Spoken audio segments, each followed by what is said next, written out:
तो आज फिर शुरू करते हैं हम जो स्टूडेंट वर्क बुक में दी हुई है क्लास 12th की NSQF level 4 insurance banking insurance service के अंदर। तो आज हमारा चैप्टर होगा वो एन्युटी का होगा। तो आइए डिस्कस करते हैं एन्युटी के बारे में। एक मैं कॉन्सेप्ट को निकाल लेता हूँ, एक सेकेंड ज़रा मैं इसको एक बार निकाल लेता हूँ। ये हाँ, ये आ गया हमारे पास। तो आज हम करेंगे concept and type of annuity, इसके बारे में डिटेल से पढ़ेंगे हम। इसमें हमें दिया है, अब मैं बेसिकली मैं बताने देना चाहता हूँ कि एन्युटी क्या होती है। एन्युटी जब भी कोई व्यक्ति, कोई भी एम्प्लॉई है रिटायरमेंट के बाद लगातार इनकम चाहता है, लगातार इनकम की इच्छा करता रखता है, तो उसको इस तरह के प्लान सूटेबल होते हैं एन्युटी जैसे प्लान, जिसमें वो एक लमसम अमाउंट पे करके रेगुलर इनकम जब तक वो जिए उस अमाउंट से एन्युटी से प्राप्त कर सकता है। तो और ये भी कि इंस्टॉलमेंट में पे करे, लमसम में करे, दो तरह के ऑप्शन होते हैं इसके अंदर। और ये ऐसे जो लगातार इनकम चाहने वाले हैं, एक मुश्त राशि जमा करा के या इंस्टॉलमेंट में जमा करा के रेगुलर इनकम एन्युटी से प्राप्त कर सकते हैं। तो ये लॉन्ग टर्म पॉलिसी जो होती हैं, जिसमें जो रिटायरमेंट एम्प्लॉई हैं वो इसका बेनिफिट उठा सकते हैं, पढ़ते हैं।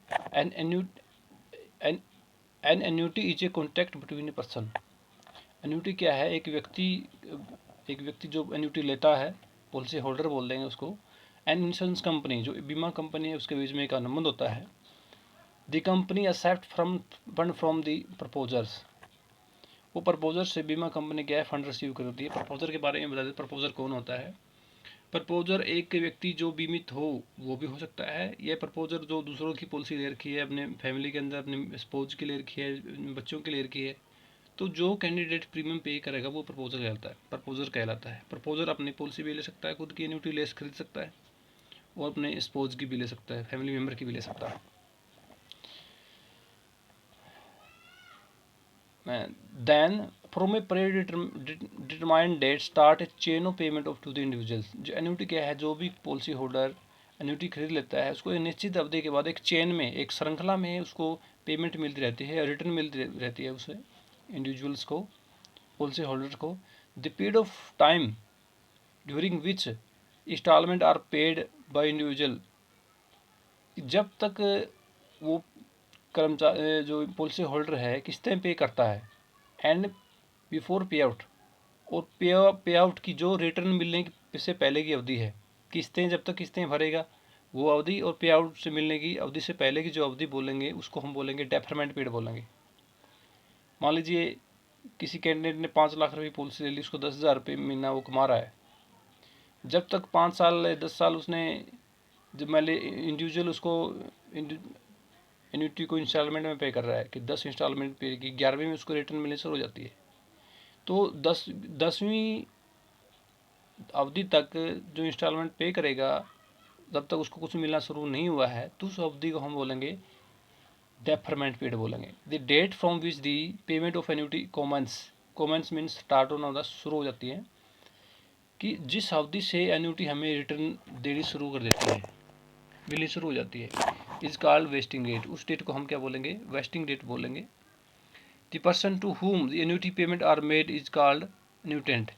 जो व्यक्ति पेमेंट, जिसको एन्युटी रिटर्न देगी, जिसने किस्तें फिल करी थी, उसको हम एन्यूटेंट बोलते हैं।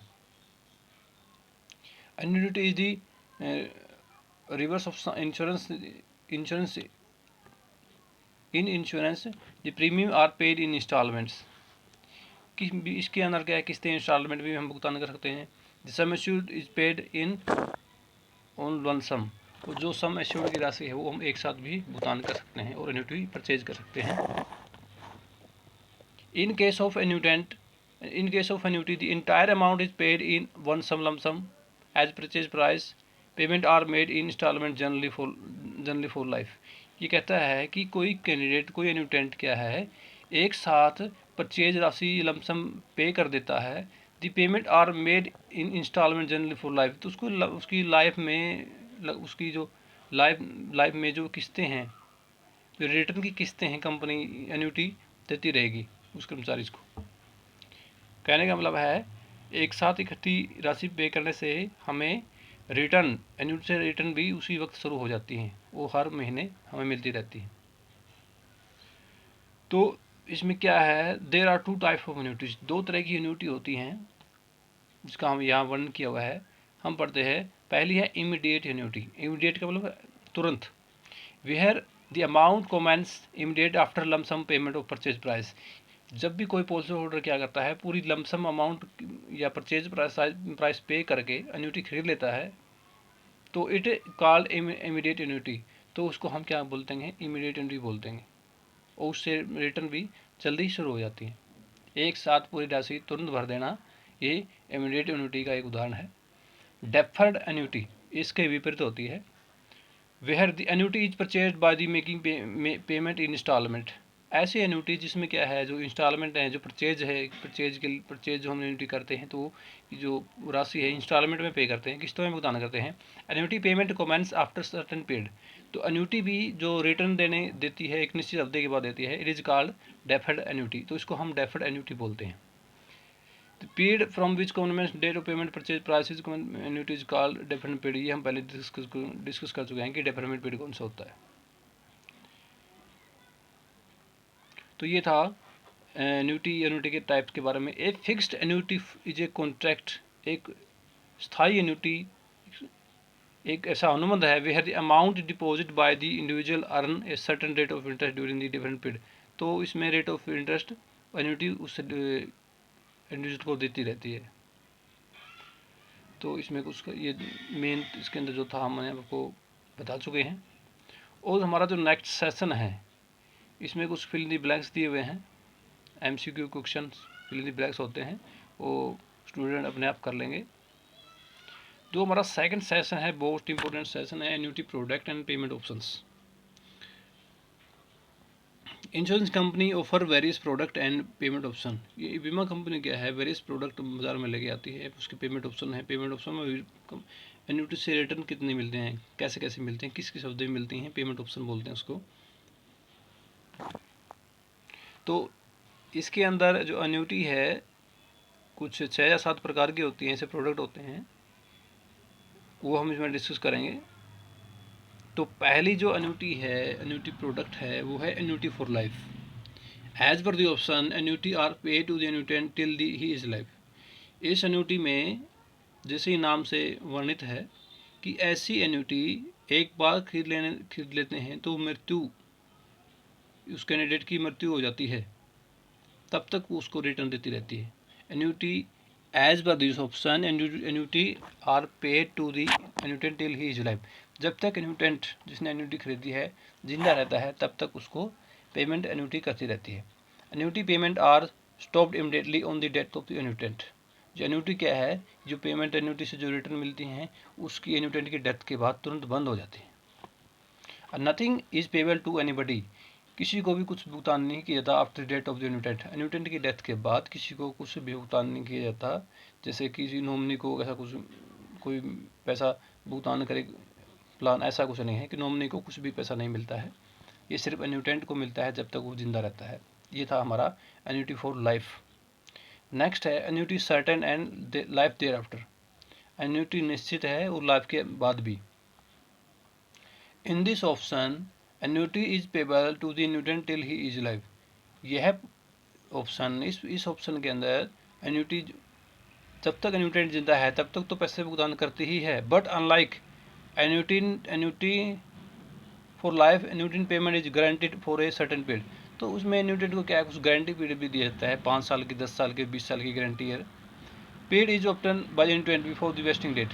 ये जो पीरियड है वो वेस्टिंग डेट से पहले एन्युटेंट को तय करना होता है कि वो 5 साल की गारंटी ले रहा है, 20 साल की, 15 साल की, जो भी है। If annuitant die before the expiry of this period, if the annuitant dies before the expiry of this period, ये 5 साल की, 20 साल की जो भी एक्सपायरी जो गारंटी पीरियड दिया है, उससे पहले यदि एन्युटेंट की मृत्यु हो जाती है, the annuitant payment will made to the nominee person till the expiry of the period. तो वो पॉलिसी क्या है, एन्युटी क्या है, जब तक एक्सपायरी डेट नहीं आती उसकी, जो एन्युटेंट ने निर्धारित की थी कमेंसमेंट पीरियड से पहले, वेस्टिंग पीरियड से पहले, तो वो एन्युटी रिटर्न उसको नॉमिनी को देती रहेगी। और जो गारंटी पीरियड है पूरा हो जाने पर वो ऑटोमेटिक बंद हो जाती है।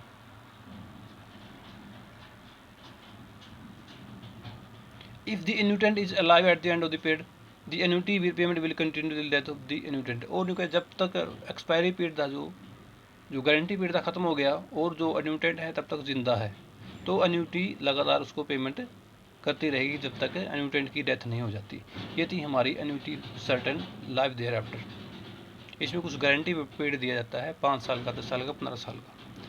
जो तीसरे नंबर पे हमारी जो एन्यूटी है, annuity for life with return to purchase price. ऐसी एन्यूटी जो परचेज प्राइस लौटा देती है। As per this option annuity is payable for life annuitant and purchase price will be return to nominee after the death of annuitant. ये कहता है कि जब तक एन्यूटेंट जिंदा रहता है उस एन्यूटी से रिटर्न प्राप्त करता है, और उसकी डेथ के बाद वो एन्यूटी जो की परचेज प्राइस है वो नॉमिनी को, उसके उत्तराधिकारी को वापस मिल जाती है।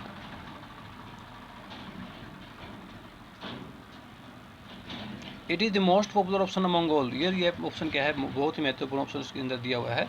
The annuity rates are however lower than the other option. इसके अंदर क्या है, एन्यूटी की जो रेट है, रिटर्न की जो रेट है वो अन्य की अपेक्षा कम रहती है। Annuity for life to annuitant and 50% annuity to surviving spouse of life. इनके ये कहता है कि एन्यूटी फॉर लाइफ एन्यूटेंट, ऐसी एन्यूटी जो एन्यूटेंट की पूरी लाइफ भर होती है, और 50% एन्यूटी क्या है, सर्वाइविंग, जो उसके ऊपर आश्रित होता है, स्पोज होते हैं, उनके लिए होती है। देखते हैं इसमें क्या होता है। अंडर दिस ऑप्शन, इस ऑप्शन के अंदर annuity is paid to the annuitant till he is life. जब तक एक एन्यूटेंट जिंदा रहता है तब तक एन्यूटी उसको पेमेंट करती रहती है। After the death of annuitant, death of annuitant, जब एन्यूटेंट की डेथ हो जाती है तो annuity at 50% of original annuity will be paid to the surviving spouse. तो एन्यूटी प्राइस का 50% जो उसकी जो नॉमिनी है, जो सर्वाइविंग स्पोज है, उसके आश्रित स्पोज था, उसकी पत्नी थी, उसको भुगतान कर दी जाती है एन्यूटी की राशि। और वो annuity is payable to the spouse till he is live, और वो तब तक उसको दी जाती है जब तक वो जिंदा है। After the death of the annuitant payment stop, nothing further is payable to annuity. जो annuity death, after the his death of annuity payment stop and nothing. यदि उसके बाद जो स्पोज है उसकी मृत्यु हो जाती है तो उसके बाद उसको फिर कुछ नहीं मिलता है।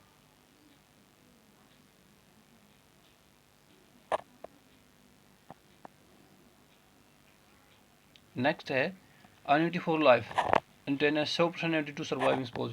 उस पहले में 50% एन्यूटी मिलती थी। Under this option annuity is paid to the annuitant till his life. Annuity से रिटर्न मिलती रहती है जब तक जिंदा रहता है। After the death of annuitant an annuity equal annuity will paid to the surviving spouse. और एन्यूटेंट की मरने के बाद जो उसके स्पोज है, उसकी पत्नी है, वो रिटर्न उसको 100% जितनी भी रिटर्न एन्यूटेंट को मिलती थी जब तक वो जिंदा था, उसके मरने के बाद वही पेमेंट उसकी पत्नी को मिलने वाली है।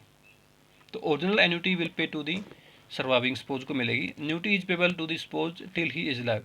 जब तक मिलेगी वो एन्यूटी की स्पोज को रिटर्न जब तक वो जिंदा है। स्पोज, एन्यूटेंट की डेथ हो गई, पैसे मिलते हैं स्पोज को। स्पोज की डेथ हो गई तो उसके बाद किसी को पैसे नहीं मिलेंगे। तो इसको हम बोलते हैं annuity for life to annuitant and 100% annuity to surviving spouse for life. जो नेक्स्ट छठे नंबर पे है हमारी है annuity for life to annuitant and 100% annuity surviving spouse for life return of purchase price. ये इसमें एक कदम जरा सा हटके है। इसमें वैसे बता देता हूँ कि एन्यूटेंट जब तक जिंदा रहता है उसको पैसे मिलते हैं। एन्यूटेंट की डेथ के बाद उसके स्पोज जो हैं उसको 100% जितनी एन्यूटेंट को मिलती थी उतने पैसे उसके स्पोज को मिलते हैं। और स्पोज की मृत्यु हो जाने के बाद क्या होता है, स्पोज के जो नॉमिनी हैं, जो बच्चे हैं, उनको जो परचेज प्राइस उनके फादर ने लगा के एन्यूटी खरीदी थी उसकी परचेज वैल्यू भी उससे स्पोज के बच्चे को मिल जाती है। ये इस तरह कुछ है। लेकिन इसमें देखते हैं क्या लिखा हुआ है। Under this option annuity is pay to the annuitant till he is alive. जब तक एन्यूटेंट जिंदा है तब तक उसको पैसे मिलते हैं। After the death of annuitant annuity equal original annuity will pay to the surviving spouse. उसकी मृत्यु के बाद जो पैसे हैं एन्यूटी जो रिटर्न मिलती है उसको सर्वाइविंग स्पोज को मिलेंगे, उसकी पत्नी को मिलेगी, पति को मिलेगी, जो भी होगा। Annuity is payable to the spouse till he is live. जब तक वो जिंदा रहती है तब तक उसको स्पोज को रिटर्न मिलती रहती हैं। After the death of suppose, और स्पोज की भी मृत्यु हो जाती है। एन्यूटेंट की मृत्यु हो चुकी है, स्पोज को पेमेंट मिलनी शुरू होगी, अब स्पोज की भी डेथ हो गई है, तो अब क्या होगा? After death of spouse the purchase price of return to the nominee. तो जो जिस रेट में एन्यूटेंट ने एन्यूटी खरीदी थी, तो वो परचेज प्राइस क्या है वो नॉमिनी को मिल जाएगी, उनके बच्चों को रिटर्न मिल जाएगी, पैसे मिल जाएंगे वापस। तो इसमें एक और ख़ास बात है कि annuity rate are comparatively low. जो एन्यूटी की रेट ऑफ रिटर्न्स है, रिटर्न देने की रेट है, वो और एन्यूटी के मुकाबले इसमें कम होती है। जो लास्ट एंड फाइनल हमारे पास एन्यूटी है 7वें नंबर की है, where the annuity amount increase every year 30%। ये जो हमने पहले पढ़ी थी एन्यूटी फॉर लाइफ और annuity amount increase every year, उस पहली और 7वीं जो एन्यूटी है इसमें थोड़ा सा डिफरेंस दिया हुआ है। एन्यूटी देखते हैं इसमें क्या दिया है। तो इस वजह से पहले मैं वैसे पहले बता देता हूँ कि इसके अंदर क्या होता है कि ये एन्यूटी तब तक पैसा देती है जब तक एन्यूटी जिंदा है।